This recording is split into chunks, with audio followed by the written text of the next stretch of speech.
Beterbiev versus Yarde. Hello, fight fans. This is Coach Nathan of NS Champ 7 Power Boxing Series at nschamp7.com. Back at you again with a preview of this Saturday night's light heavyweight world championship match between undefeated unified champion and former 2012 Olympian in the heavyweight division at that. And that's Artur Beterbiev, who was 18-0, all knockouts, and the number 7 ranked by ESPN's world rankings light heavyweight with one of the highest knockout percentages in the division.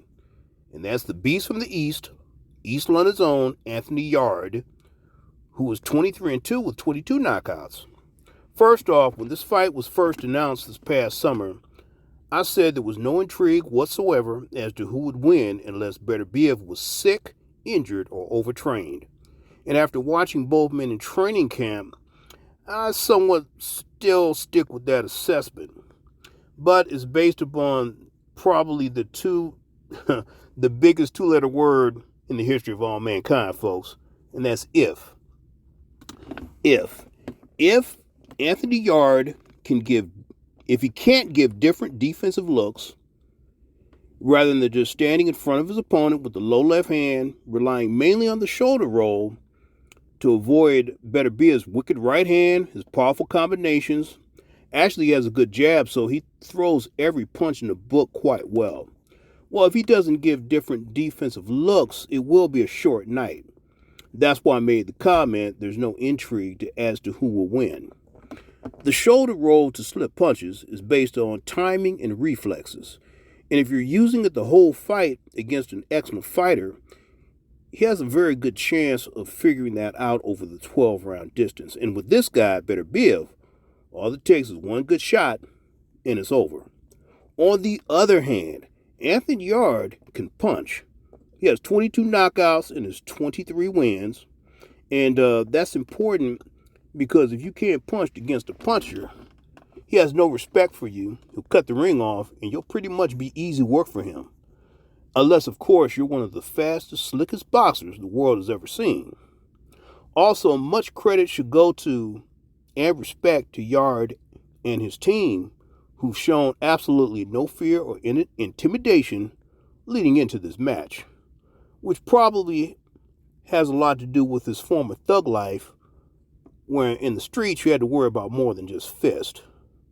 You had to be concerned also with whether you're going to come out that fight alive or not. Also, it shows why you probably can't be a fighter and a fanboy at the same time. Okay, now I'm talking about the social media folks who just know Anthony's going to, quote, get smashed up and stopped, unquote, just by watching Beterbiev hit the heavy bag, which incidentally doesn't hit back. Comments like that heavy bag should call 911. Then there's another guy cussing up a storm because he's just so impressed with the sound of the bag when Beterbiev hits it. Folks, Artur Beterbiev has been hurt and knocked down twice. Once by Jeff Page, the other by Callum Johnson. And he was badly cut in the Marcus Brown fight. So he's not the Incredible Hulk or some indestructible robot. However, it will take a smart game plan to beat him. You don't just go out there and try to outpunch the puncher and make it a firefight, reminiscent of what Joe Smith tried to do and was knocked out. Anthony does also have world championship fight experience where he was the underdog, and he's 7 years younger. This should help. But the real key to victory for Yarde is this. He's shown he has the offense to win, but does he have the defense and boxing ring IQ to set up his power punches, land his power punches, without getting nailed with power punches in return? And if he does, he has more than a puncher's chance to pull off the upset and win this fight. So, that's my take on the fight, folks. Defense is the key. But don't forget, for elite boxing instruction, elite boxing analysis, and elite boxing philosophy, click that like button, check me out, and subscribe to nschamp7.com. Enjoy the fights.